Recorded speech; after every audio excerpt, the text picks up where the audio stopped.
Alright guys, welcome back to the channel. So this is episode 7 on the 105-inch T-38 build, and today we're going to start focusing on the wings. So in the last video we got the wing sheeted, got the balsa wood on the leading and trailing edges and the tip. I got everything roughly smoothed out with the spackle, so where the wood joins the foam and everything, there's a little bit of mismatch here and there, so that's all filled in. There's some little stuff to be fixed still, but overall it's pretty good. So the next step is to get the ailerons and flaps cut out. So what I've done here is I've used my 3-view. I've actually chosen a common hinge line for both flight controls, even though that's not scale. The scale one, actually the aileron's actually slightly bigger, and the flap is hinged just a hair farther back.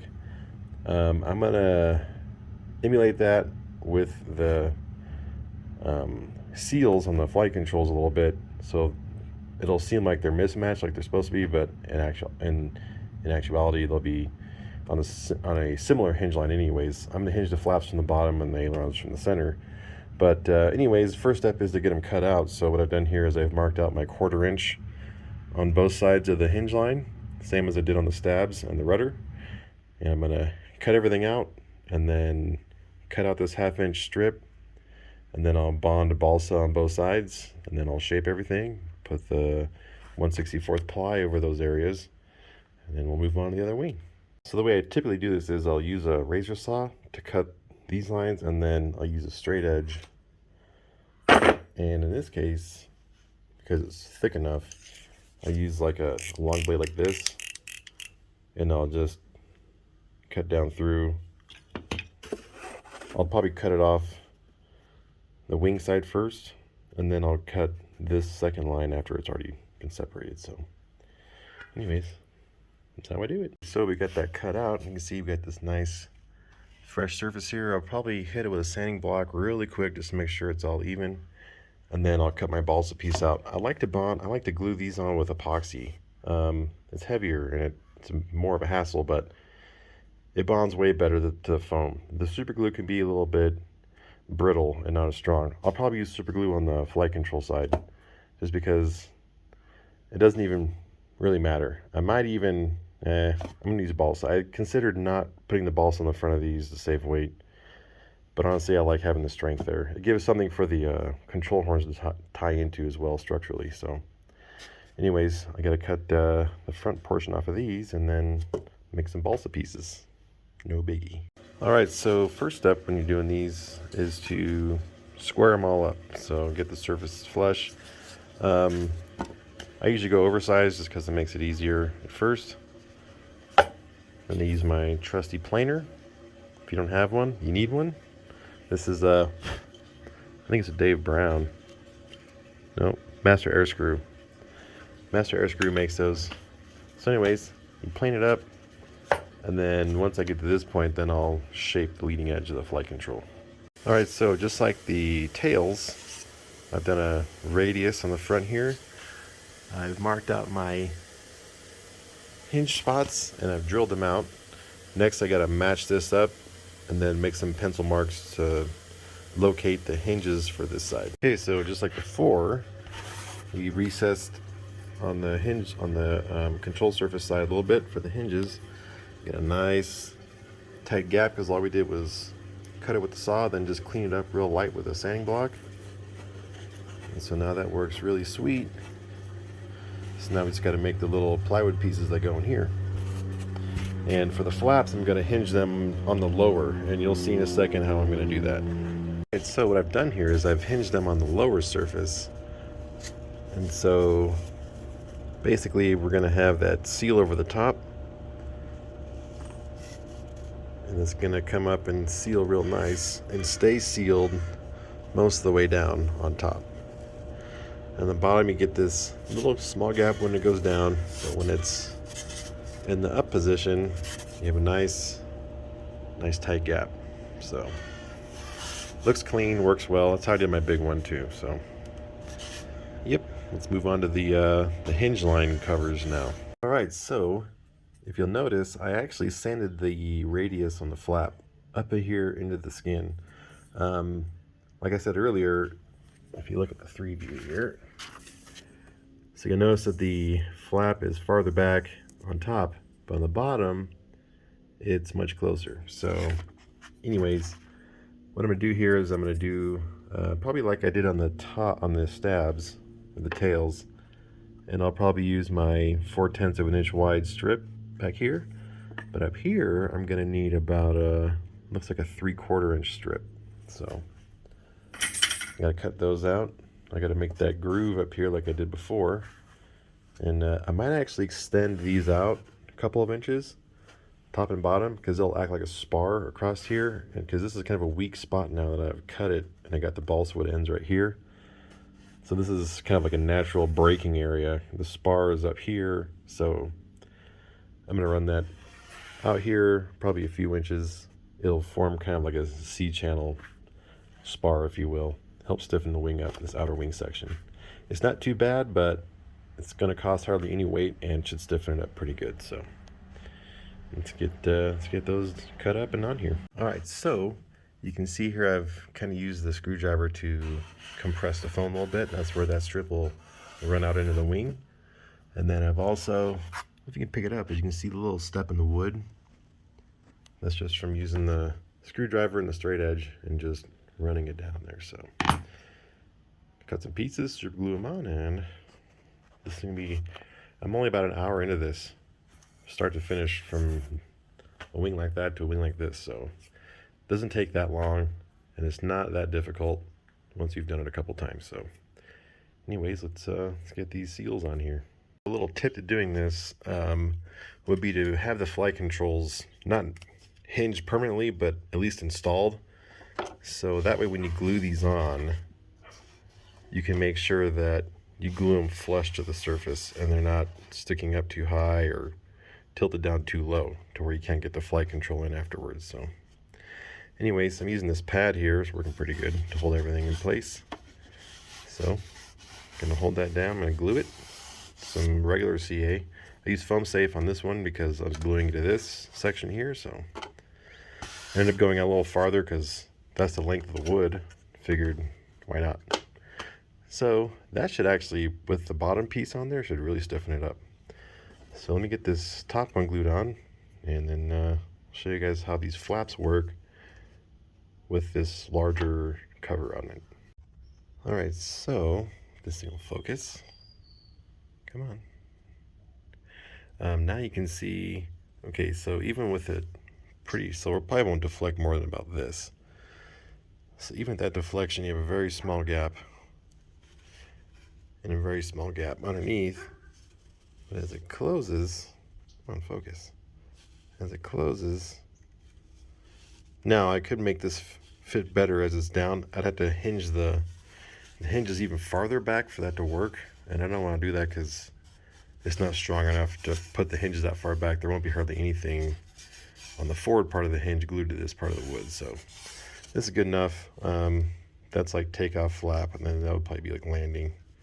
But again, I mean, from certain angles you can't even see it. So anyways, nice and clean.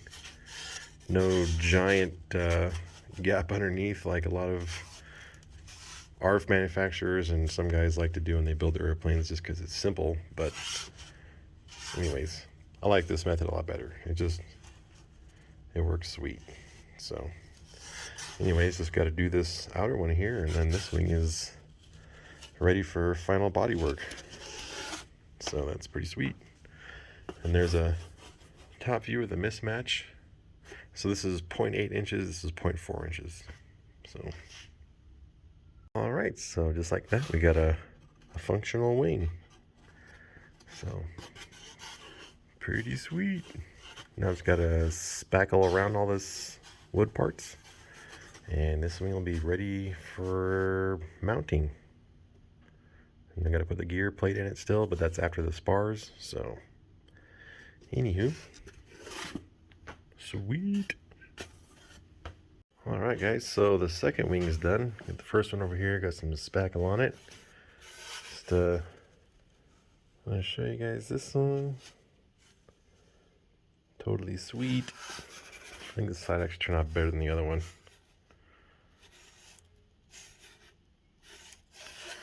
So, and I'm happy to report having this out here made a huge difference. It is incredibly stiff out there now, which is really good. Not worried about the wing at all. Should be pretty good.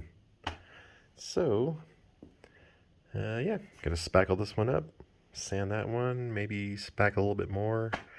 And then tomorrow, we should be bonding the spars in and doing the gear plates and all that fun stuff. So hopefully we'll get that knocked out. And then get the wing mount stuff done and belly pan mounted to the wings. And then we'll see about getting nose gear done. After that, it's pretty much just going to be body work and getting ready for finishing. So I did order a 30-foot roll of Oracle white. My friend Barrett told me about this stuff, and a couple other guys told me about it. And at first I was like, I don't want to do that, but I don't know. We'll see. I'm going to try it out. If I like it, we'll use it. If not, not a huge deal. So, anywho, one of my dad's previous coworkers before he retired worked in the Northrop display shop with him. Anyways, he gave me some of his old toolboxes, and I found these really cool pictures of display models for F-20 concepts. Check some of these out. I mean, I believe this was before the F-16 XL was ever submitted, so there's a decent chance this came before the F-16 XL. This one looks like a Kafir wing and canard. In fact, it looks just like it, which is interesting. And this is the same one. That's the double crank Delta. I believe this is a standard F-20. Another one of the same. This one's interesting. This was way before the X-29 ever existed. Here's the original configuration. So that's F5G, so that's F5 inlets, but with the single engine. And this is a high wing, low elevator version, which is interesting. And then here is sort of like the Kafir Delta, but with like small leading edge extensions above the inlets, kind of like an F-18 with a swept tail. So really cool stuff. I mean, I've never seen pictures of these concepts before. These have been sitting in a guy's work box since the 80s, which is crazy. And this was in there too. Pretty cool. Anyways, we'll probably show the wings tomorrow, and then that'll be it for this video. So anyways, pretty happy with this. Turned out freaking sweet. So awesome. Let's get some spackle on it, and I'm ready to go relax inside the house. All right, guys. Next morning, got our classic washer and dryer noises going. Anyways, I'm getting ready to bond the spars into the wings. I've check fit everything. Everything was good. My gear plates still drop into place. I messed up. I was pulling the spar out and just yanked that skin right off of there. Real thrilled about that. Anyways, the way I'm going to do this is I'm using 30-minute epoxy, and I have that warming up in some water right now, like a bowl of hot water. Obviously not mixed, just the bottles. So anyways, what I'm going to do is I'm going to pour it down into the slots here for the ends. Pour some in here. I'll slide the spars in to about right here on the wing, and then I'll coat these areas with epoxy, then I'll slide it in the rest of the way. Once I get it in, I'll make sure that I got plenty in here. If I have enough resin left over, I'll glue the plate in as well. And then once that kicks, which shouldn't take real long because it's going to be warm. A couple reasons why I'm warming it up. One, it's freezing. Not freezing, but it's in the 40s, so the stuff's real thick. But it'll help it cure faster, but also I want it runnier so it'll get down into the foam really well. I was going to use Gorilla Glue originally. That takes forever. I'm not a patient man. And it can also cause issues if you put too much and it foams out everywhere and makes a mess. So anyways, just going to use epoxy here, 30-minute epoxy. So I'm going to do the one wing first, then I'll move over to this one, do the same process once this one B stages to where the spars won't move. So that way I can get the fit to the fuselage just right, the compression on the fuselage will be just right. I'll get that done, Then once those are glued, then I'm gonna mount the wood pieces on the fuselage first actually, and then I'll mount them on here. So I have been playing around with landing gear. I got the gear all set up today. These are actually units out of a Freewing MiG-21. So a little marginal on size, but I think they'll hold up pretty well. They got the big brass insert in there, and they're pretty tight and slot free, which is nice. These are Hobby King struts. Actually a really nice unit. I want to say these things are only like 15 bucks or 20 bucks or something for a pair of them. So pretty nice, pretty light. Same unit, same strut for the nose. This retract unit is actually a Freewing A4 retract main unit that I've modified to work as a nose unit. So I have a bunch of these that I snapped the rotation pin on for the mains on my A4 and my Corsair, because my Corsair has the same units in it. Anyways, I got a bunch of these spare ones, so I basically found an arm that I had laying around and modified it to work as a nose gear. So anyways, let's get these wings glued on. Alright, so let's mix it up in this little cup and glue some wings together. Woof, scary. Alright, so I got this first side bonded. Get the gear plate glued in. Took a couple of mixes to get everything glued well, so not bad. Just gotta want this sit for a few more minutes. It's getting pretty close, and then I'll glue this side. Then we'll get to mounts and stuff. But right now I'm just kind of eyeballing the wing incidents. It's looking pretty good. That might be a little bit too much on the stab still, but probably a little bit less up than that. But man, I'm just super pumped on this thing. Totally sweet. So I don't remember if I mentioned it before, but I've been playing with the gear and I weighed it, and it's 13 ounces for all three. So that's 3 ounces less than what I budgeted for, which is nice to show up lighter than what you expected. By comparison, that is 7 ounces lighter than the landing gear in the F-18, which is kind of crazy. That's just Freewing MiG-29 gear that was in the F-18, so pretty heavy. It was 1 pound 4 ounces for those gear with the struts. So I mean, those are a beefier unit, but anyways, hopefully we're on our way to a 13 to 14 pound final weight here versus a 15. Might have been a little bit over 15 for the F-18. Can't quite remember, but anyways, this thing's looking sweet. It is gonna fly freaking awesome. So finally the glue dried on both wings here. Let's see, this one. All right, so I'm getting ready to bond these in. So these are gonna glue right here onto the wood of the fuselage. Now the wing spars will slip over these on both sides. Once I get these glued in, I'm gonna make some other bulkheads to attach them better to the fuselage, so it's not just this one glue joint here holding the wing on. But I'm actually just going to super glue these to the wood, and then after that I'm going to epoxy some bulkheads in here to hold these mounts. So once these are in and good and solid, then I'm going to look at the wing alignment, make sure that's all good, and then I'm going to bond the other piece, the wing piece, into here onto the spars and the wing. So that's how that's going to work. Note, when you're gluing the spars into the wings and you're jigging it on the airplane while it's curing, make sure to put some packing tape along the side of the fuselage so that the glue that comes out of here doesn't stick to the fuselage.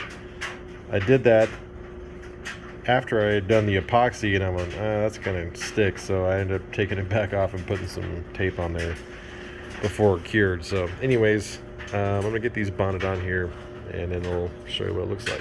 All right, so I got these glued in, so now I can, well, maybe I can pop the wing off. It's still a little tacky. Pop the wing off now. So I can set this down right here. So now I've got to tie these into the airframe better so that we don't get flexing and ripping off. So I am going to make a bulkhead that attaches to here, and I don't know if going to the duct's going to do a whole lot. I might just make a bulkhead that goes to the upper fuselage. We'll see. I'll get this back one done and see what it's like. Might not need much in the front after that, and honestly the rear one is going to have more of the load than the front one, so I might just attach to the ducts just to kind of stabilize it, keep it from pulling in and out. That might be enough. So anywho, let me come on, man. Alright, so what I've done here is I've actually just made some 1/4-inch balsa pieces for the front.